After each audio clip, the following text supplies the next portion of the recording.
주 예수님의 은혜와 평강이 함께 하시기를 빕니다. 오늘은 사순절이 시작되는 제2의 수요일입니다. 사순절 기간 동안 예수님의 사랑과 구원의 은혜를 묵상하는 가운데 온전한 주님의 제자로 살아가는 우리 모두 될 수 있기를 바랍니다. 그러면 사도신경으로 신앙 고백하시면서 하나님께 아침 예배를 드리겠습니다. 나는 전능하신 아버지 하나님 천지의 창조주를 믿습니다. 나는 그의 유일하신 아들 우리 주 예수 그리스도를 믿습니다. 그는 성령으로 잉태되어 동정녀 마리아에게서 나시고 본디오 빌라도에게 고난을 받아 십자가에 못 박혀 죽으시고 장사된 지 사흘 만에 죽은 자 가운데서 다시 살아나셨으며 하늘에 오르시어 전능하신 아버지 하나님 우편에 앉아 계시다가 거기로부터 살아있는 자와 죽은 자를 심판하러 오십니다. 나는 성령을 믿으며 거룩한 공교회와 성도의 교제와 죄를 용서받는 것과 몸의 부활과 영생을 믿습니다.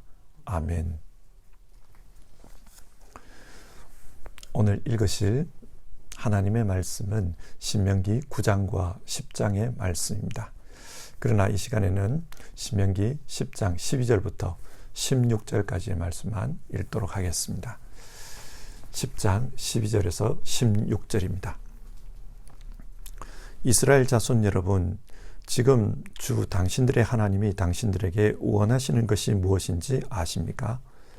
주 당신들의 하나님을 경외하며 그의 모든 길을 따르며 그를 사랑하며 마음을 다하고 정성을 다하여 주 당신들의 하나님을 섬기며 당신들이 행복하게 살도록 내가 오늘 당신들에게 명하는 주 당신들의 하나님의 명령과 규례를 지키는 일이 아니겠습니까? 그렇습니다. 하늘과 하늘 위의 하늘, 땅과 땅 위의 모든 것이 다 주 당신들의 하나님의 것입니다. 그런데 주님께서는 오직 당신들의 조상에게만 마음을 쏟아 사랑하셨으며 많은 백성 가운데서도 그들의 자손인 당신들만을 오늘 이처럼 택하신 것입니다. 그러므로 당신들은 마음의 할례를 받고 다시는 고집을 부리지 마십시오. 아멘. 신명기는 모압 평지에서 주어진 말씀입니다. 이제 요단강만 건너면 약속의 땅입니다. 목적지가 눈앞에 보입니다. 그런데 하나님은 이미 모세에게 너는 여기까지다 그렇게 말씀해 주셨습니다. 이제 곧 모세는 하나님께로 돌아가야 합니다. 죽음이 가까웠습니다. 그래서 모세는 이스라엘 백성이 약속의 땅으로 들어가면 어떻게 살아야 하는지, 하나님께서 이스라엘에게 무엇을 원하시는지 그것에 대해 설교했습니다. 그 설교가 신명기 4장 44절부터 26장 끝절까지에 기록되어 있습니다. 그리고 오늘 읽을 말씀인 9장과 10장의 말씀은 이 설교 가운데 있는 한 내용입니다. 전체적인 그림을 보고 오늘 말씀을 생각해 볼 수 있기를 바랍니다. 지금까지 모세는 40년 동안 이스라엘 백성을 인도했습니다.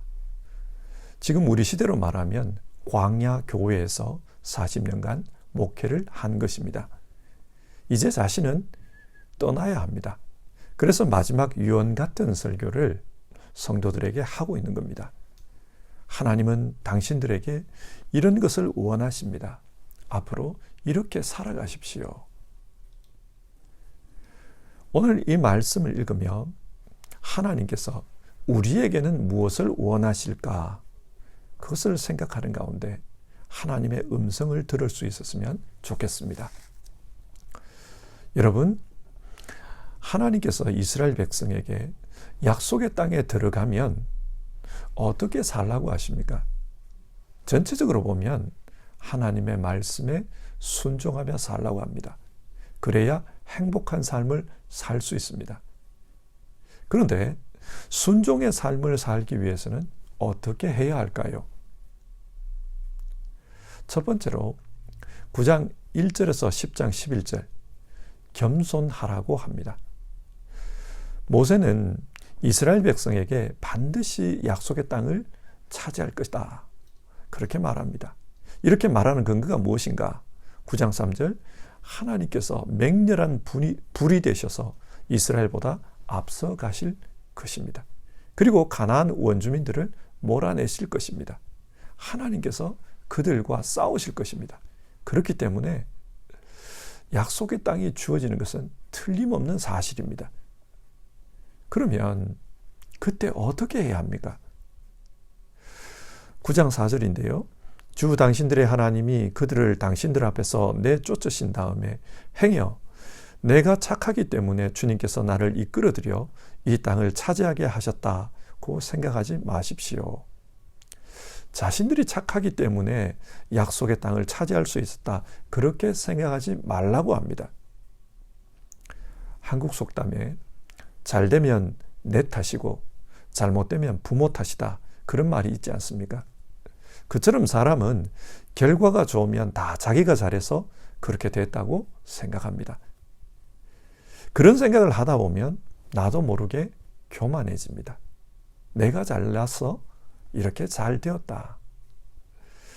잠언 성경이 말씀하기를 교만은 패망의 선봉이요 넘어짐의 앞잡이다. 그렇게 말합니다. 교만하면 패망하고 넘어집니다. 여호수아서 7장에 나오는 아이성 전투 이야기를 생각해 보십시오. 아이성은 작은 성이었습니다. 그래서 3,000명의 병사만 투입해도 그 성을 정복할 수 있다고 생각했습니다. 왜냐하면 이 전쟁이 있기 전에 아주 큰 성, 여리고 성도 쉽게 정복했기 때문입니다. 그런데 아이성 전투의 결과가 어떻게 됩니까? 처참하게 패했습니다. 패배의 근본적인 원인은 아간 때문이었지만 이스라엘의 교만도 한몫을 했습니다. 여리고성은 이스라엘이 강해서 정복한 것이 아닙니다. 하나님께서 정복해 주셨습니다. 이스라엘 백성은 다만 언약궤를 메고 그 성을 빙빙 돈 것 외에는 한 일이 없습니다. 하나님께서 시키는 대로 순종한 것뿐입니다. 그러나 큰 성을 정복하고 나니 사람들의 생각이 달라집니다. 마치 자신들이 자기 힘으로 그 여리고성을 정복한 것처럼 생각합니다. 그래서 아이성 정도는 3,000명만 투입해도 무너뜨릴 수 있다. 그렇게 판단합니다. 이처럼 교만은 패망의 선봉입니다. 교만하면 넘어집니다.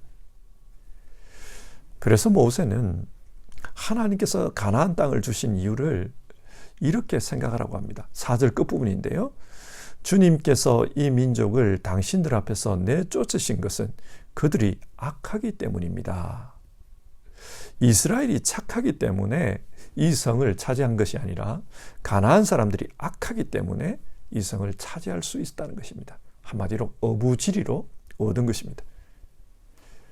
가나안 사람들은 온갖 더러운 우상 숭배와 더러운 풍습을 따라 살고 있었습니다. 레위기 18장을 보면은 그들은 자신의 자식을 불태워서 우상에게 제사했다고 합니다. 인간으로서는 도저히 해서는 안 될 그런 반인륜적인 방식으로 우상을 섬기고 있었습니다. 그리고 온갖 더러운 성풍습을 따랐다고 합니다. 짐승과 성관계를 하고 동성끼리 성관계를 했습니다. 심지어는 가까운 친척끼리도 음란한 성관계를 하고 있었습니다. 인륜을 저버리고 산 것입니다. 그래서 하나님은 너무 더러워서 그들을 내쫓았다고 말씀합니다. 모세는 4절, 5절, 6절 계속 반복해서 당신들이 착해서 가나안 땅을 얻은 것이 아니라 그들이 악해서 얻을 수 있었던 것이다. 그 말을 하고 있습니다. 무엇을 말합니까? 교만하지 말라는 말입니다. 모세가 교만하지 말라고 하는 이유는 순종을 강조하기 위해서입니다. 교만하면 순종하지 않습니다. 겸손해질 때 순종할 수 있습니다. 모세는 광야 40년 동안 이스라엘 백성이 저질렀던 대표적인 불순종 사건 2가지를 이야기하는데요. 첫 번째 사건이 시내산에서 금송아지 우상을 섬긴 사건입니다. 출애굽기 20장에서 하나님은 분명히 십계명을 주시면서 우상을 만들지 말라 그렇게 명령했습니다. 이스라엘은 그렇게 하겠다고 맹세하고 언약을 맺었습니다. 그러나 출애굽기 32장 아론이 중심이 되어 금송아지를 만들고 말았습니다. 이유가 뭡니까? 모세가 시내산에 올라가서 내려오지 않자 모세가 죽었다고 생각합니다. 그 모세가 자기들을 인도해 줬는데 이제는 누가 우리를 인도할 것인가?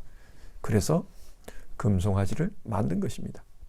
하나님은 이 사건에 크게 분노하셨고 아론도 죽이겠다. 이스라엘 백성도 죽이겠다. 그렇게 말씀하셨습니다. 이처럼 이스라엘은 하나님의 말씀에 불순종하는 그런 백성이었습니다. 그러니까 교만하지 말라는 거예요. 불순종의 두 번째 사건으로 가데스 바네아 사건을 이야기합니다. 가데스 바네아에서 이스라엘은 약속의 땅에다가 12명의 중탐꾼을 파견했습니다. 그 땅이 어떤 땅인지 보고 오라는 것이었습니다. 그런데 12명 중에 10명이 돌아와서 말하기를 그 땅은 악하고 또 거인 족속이 살기 때문에 우리는 그 땅을 정복할 수 없습니다. 우리는 메뚜기 같습니다. 그런 말을 합니다. 이스라엘 백성들은 이 말을 듣고 절망하면서 반역했습니다. 이집트로 돌아가자. 왜 우리가 여기까지 왔는가? 이집트로 돌아가자. 분명히 하나님께서 이스라엘 백성에게 약속의 땅을 주겠다고 말씀하셨지만 그들은 하나님을 믿지 않았습니다. 불순종했습니다. 이처럼 이스라엘 백성은 불순종하는 백성이었어요. 왜 불순종합니까? 그들의 마음에 교만이 있었기 때문입니다. 교만하면은 남의 말을 듣지 않습니다. 내가 제일이기 때문에 내 생각에 따라 판단합니다. 그러다 보니 하나님의 말씀마저도 듣지를 않는 겁니다. 그래서 모세는 이런 교만을 버려야 한다. 그걸 이야기합니다. 가나안 땅은 당신들이 착해서 주신 것이 아니고 그 땅 사람들이 악해서 주어진 것입니다. 이 사실을 기억하고 겸손하라. 모세는 그렇게 말합니다. 겸손해야만 하나님의 말씀에 순종하며 살 수 있고 하나님의 말씀에 순종해야만 이스라엘 백성이 행복하게 살 수 있습니다. 두 번째로 모세는 하나님을 사랑하며 살라고 합니다. 그래야 하나님 앞에 온전한 순종을 할 수 있습니다. 10장 12절인데요. 이스라엘 자손 여러분, 지금 주 당신들의 하나님이 당신들에게 원하시는 것이 무엇인지 아십니까?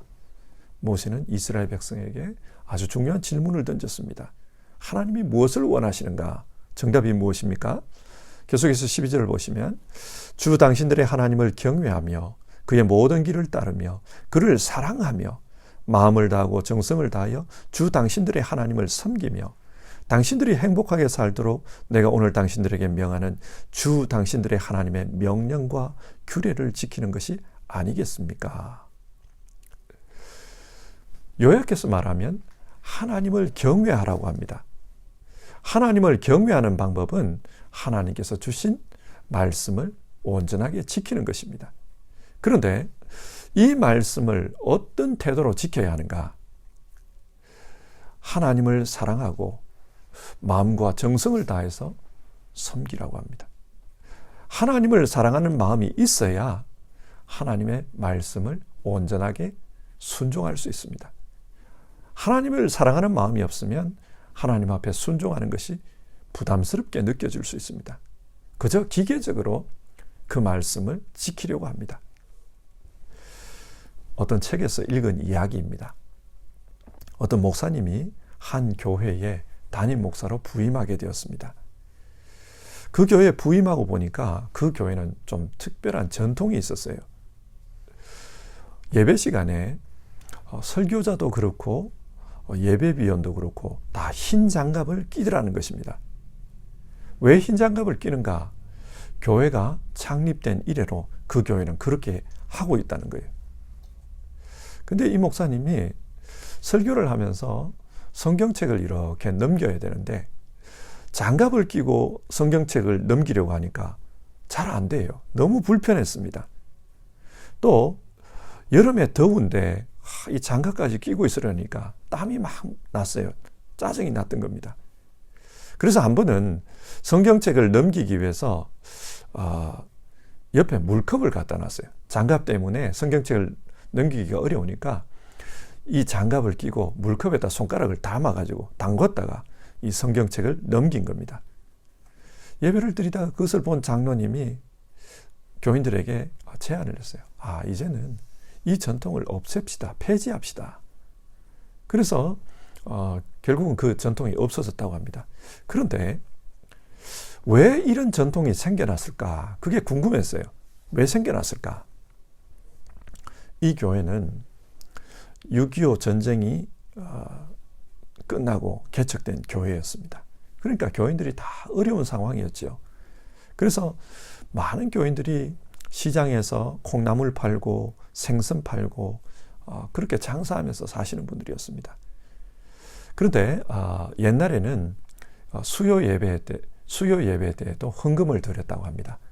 그래서 시장에서 콩나물 팔고 생선 팔고 이렇게 장사하시던 분들이 수요 예배에 와가지고 헌금 담당이 돼가지고 헌금을 이렇게 봉헌을 해야 하는데, 근데 이 헌금 바구니를 들고 사람들 앞에 이렇게 돌리는 게 부끄러웠나 봐요. 왜냐하면 손에 장사를 하다 왔으니까 손이 거칠고 또 손에 냄새도 나고 이러니까 옷소매 속에다가 손을 넣어가지고 그렇게 헌금 바구니를 들고 그렇게 헌금을 거두는 걸 보았습니다.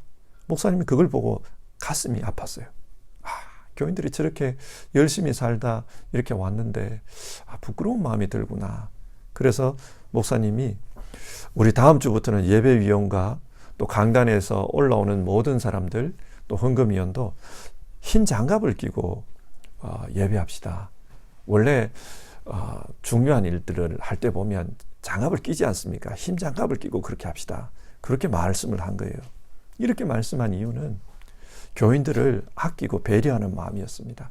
우리 교인들이 하나님 앞에 예배하면서 저렇게 스스로 부끄러워하는 마음으로 예배하게 할 수는 없다. 그래서 그렇게 한 거예요. 그리고 계속 그렇게 하다 보니까 이 교회에서는 그게 전통이 되어버린 거예요. 하지만은 후대 사람들은 이 전통이 왜 생긴지를 몰랐습니다. 그렇게 교인들을 아끼고 사랑하는 마음에서 이 장갑을 끼자고 한 것인데 왜 그렇게 하자고 하는지 이유를 모르고 전통만 지키고 있었던 거예요. 여러분, 하나님의 말씀도 그렇습니다. 하나님은 자기 백성이 행복하게 살도록 하기 위해서 계명을 주셨습니다. 이렇게 살아야 니네가 행복하다. 그런데 사람들은 그런 하나님의 마음을 잊어버렸던 겁니다. 하나님의 마음을 잊어버리고 율법을 지키다 보니까 율법 지키는 게 너무 불편해요. 그래서 모세가 너희는 하나님을 사랑해야 한다. 그걸 부탁합니다. 하나님을 사랑하면은 왜 하나님이 이런 계명을 주셨는지 그게 이해가 될 거다. 그리고 하나님이 이해가 되면은 정성을 다해서 하나님의 말씀에 순종하게 될 거다. 그 이야기를 합니다. 16절에 마음의 할례라는 말이 나오는데 바로 이게 마음의 할례입니다. 하나님을 사랑하면 하나님을 이해하게 되고 하나님을 이해하게 되면 하나님이 왜 이런 계명을 주셨는지 그게 알게 되고 그러다 보면 정성을 다해서 하나님께 순종하게 됩니다. 사랑하면은 나타나는 현상이 있습니다. 어떤 겁니까? 서로 닮아갑니다. 말투도 닮아가고 행동도 닮아갑니다. 심지어 보면은 얼굴도 닮아가요. 부부간에 얼굴 닮은 분들이 많아요. 여러분, 사랑하면은 닮아갑니다. 그처럼 하나님을 사랑하게 되면은 하나님을 닮아가게 돼요. 17절과 18절을 보면 하나님이 어떤 분인지를 소개합니다. 하나님은 고아와 과부를 사랑하시고 나그네를 아끼고 사랑하는 분입니다. 그래서 19절을 보면 당신들도 하나님처럼 나그네를 사랑하시오. 그런 말씀이 나옵니다. 하나님을 사랑하는 가운데 하나님을 닮아가라는 말씀입니다. 가나안 땅에 들어가면 어떻게 살아야 하는가? 하나님 말씀 순종해야 되는데 참되게 순종하기 위해서는 하나님을 사랑하라고 합니다. 그렇게 하나님을 사랑하다 보면 하나님을 닮아가게 된다는 거예요. 자, 오늘 말씀을 정리해 봅시다. 모세는 이스라엘 백성에게 약속의 땅에 들어가면 어떻게 살아야 하나, 하나님이 무엇을 원하시나, 그것에 대해 말씀해 주고 있습니다. 하나님은 이스라엘 백성이 하나님의 말씀에 순종하는 가운데 행복하게 살기를 원하십니다. 행복하게 사는 걸 원하십니다. 그런데 하나님 말씀에 온전하게 순종하기 위해서는 어떻게 해야 한다고 합니까? 첫 번째는 겸손해야 합니다. 겸손할 때 순종할 수 있습니다. 교만하면 순종할 수 없습니다. 두 번째로 참되게 순종하기 위해서는 하나님을 사랑하라고 합니다. 하나님께서 계명을 주신 이유는 이스라엘 백성이 정말 행복하기를 원하셨기 때문입니다. 그런데 하나님을 사랑하는 마음이 없으면 이런 하나님을 이해를 못해요. 그저 이것도 하라 저것도 하라, 이거 하지 마라 저거 하지 마라, 잔소리처럼 느껴집니다. 하나님의 계명이 짐처럼 느껴집니다. 그래서 하나님을 사랑하라. 그렇게 하나님을 사랑하면 너희도 모르는 사이에 하나님을 닮아가게 될 것이다. 이것이 이스라엘이 살아가야 할 방법입니다. 자, 여러분, 오늘 이 말씀을 우리에게 적용해 봅시다. 우리는 어떻게 살아야 할까요? 우리 역시도 하나님의 말씀을 순종하는 가운데 행복하게 사는 것을 하나님이 원하십니다. 그리고 그 말씀에 순종하기 위해서는 우리도 겸손하게 살아야 하고 또 진심으로 하나님을 사랑해야 합니다. 겸손과 사랑으로 살아야 한다. 이걸 한마디로 정리해 보면 예수님 따라서 살아야 합니다. 예수님이 어떤 분입니까? 예수님 겸손하신 분이에요. 그는 근본 하나님과 동등하신 분이지만 자기를 낮춰서 십자가에 죽기까지 낮아지셨습니다. 아주 겸손하신 분입니다. 또 예수님은 하나님을 사랑하신 분입니다.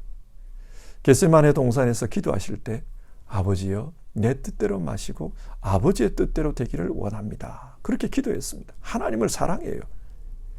우리 역시도 예수님을 믿고 따르는 가운데 이 예수님의 겸손, 이 예수님의 하나님 사랑을 닮아가야 합니다. 그러면 우리도 행복하게 살 수 있습니다.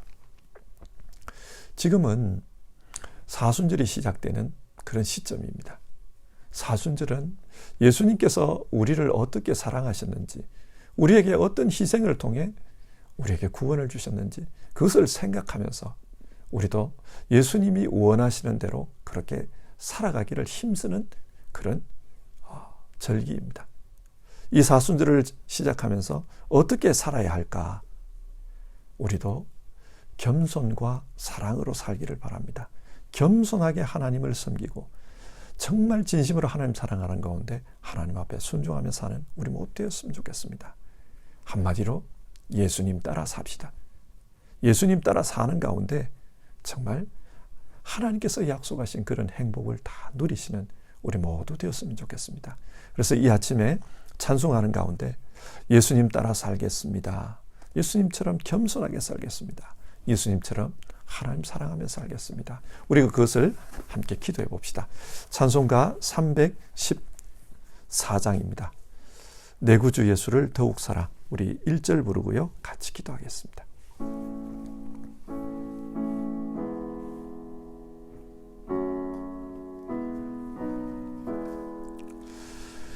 내 구주 예수를 더욱 사랑 엎드려 비는 말 들으소서.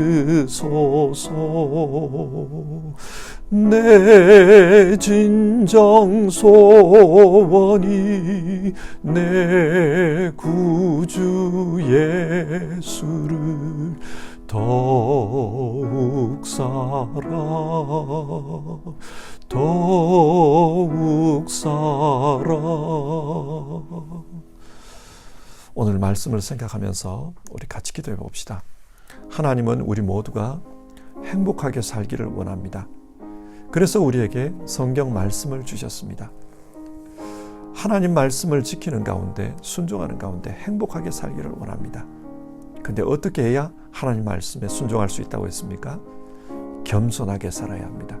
그리고 진심으로 하나님을 사랑할 때 참된 순종을 할 수 있습니다. 이 시간 우리 같이 기도합시다.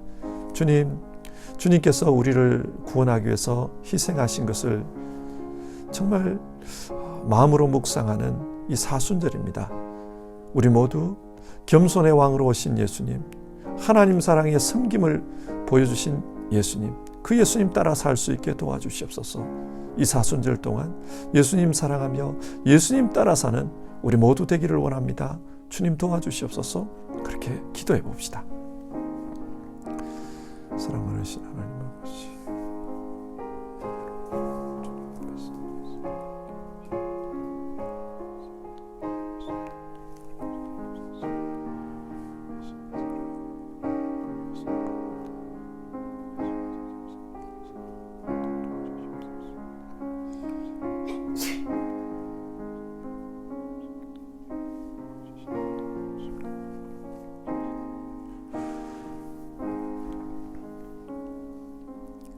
하나님, 오늘 하루를 시작하며 신명기를 통해서 주시는 하나님의 말씀을 우리가 읽었습니다.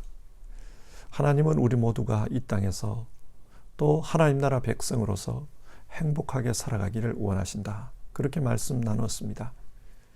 하나님 앞에서 우리가 하나님 말씀 따라 살 때 참된 행복을 누릴 수 있다는 것을 압니다. 그때 하나님 말씀대로 산다는 게 참 쉽지 않은 일임을 깨닫게 됩니다. 어떻게 해야 하나님 말씀을 섬기면서 하나님 말씀에 순종하면서 살 수 있나? 오늘은 우리가 겸손해야 한다. 그렇게 말씀 나누었고, 진심으로 하나님을 사랑할 때 참된 순종이 가능하다. 그렇게 말씀 나눴습니다. 이 사순절을 시작하면서 겸손의 왕으로 오신 예수님, 하나님 사랑의 본을 보여주신 예수님, 그 예수님 닮아가기를 원합니다. 우리 모두 예수님 닮아서 정말 이 땅에서 또 하나님 나라 백성으로서 하나님 주시는 행복을 누리며 살게 하옵소서. 그리고 하나님 나라에서 정말 누리게 될 기쁨, 그 기쁨을 이 땅에서 누리며 사는 우리 성도님들 다 되게 하옵소서. 오늘도 예배하는 가운데 주님 앞에 전심으로 기도하는 분들, 하나님이여 하나님 주시는 행복을 누리게 하옵소서. 겸손하게 삶으로, 하나님 사랑하며 삶으로, 예수님 닮은 삶을 삶으로 정말 행복을 누리며 살게 하옵소서. 주여, 수술하신 분, 또 육신의 어려움을 가지고 계신 분, 병원에 가서 치료하시는 분, 또 일상의 어려움을 가지고 하나님 앞에 기도하고 계시는 분들, 주님 기억해 주시기를 바라고, 이 사순절 하나님 주시는 은혜로 많은 위로와 또 하나님의 치유를 경험할 수 있도록 도와주시옵소서. 예수님의 이름으로 기도드립니다. 아멘. 주기도문으로 아침 예배를 마치겠습니다.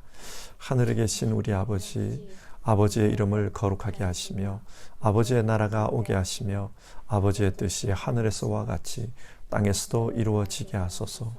오늘 우리에게 일용할 양식을 주시고 우리가 우리에게 잘못한 사람을 용서하여 준 것 같이 우리 죄를 용서하여 주시고 우리를 시험에 빠지지 않게 하시고 악에서 구하소서.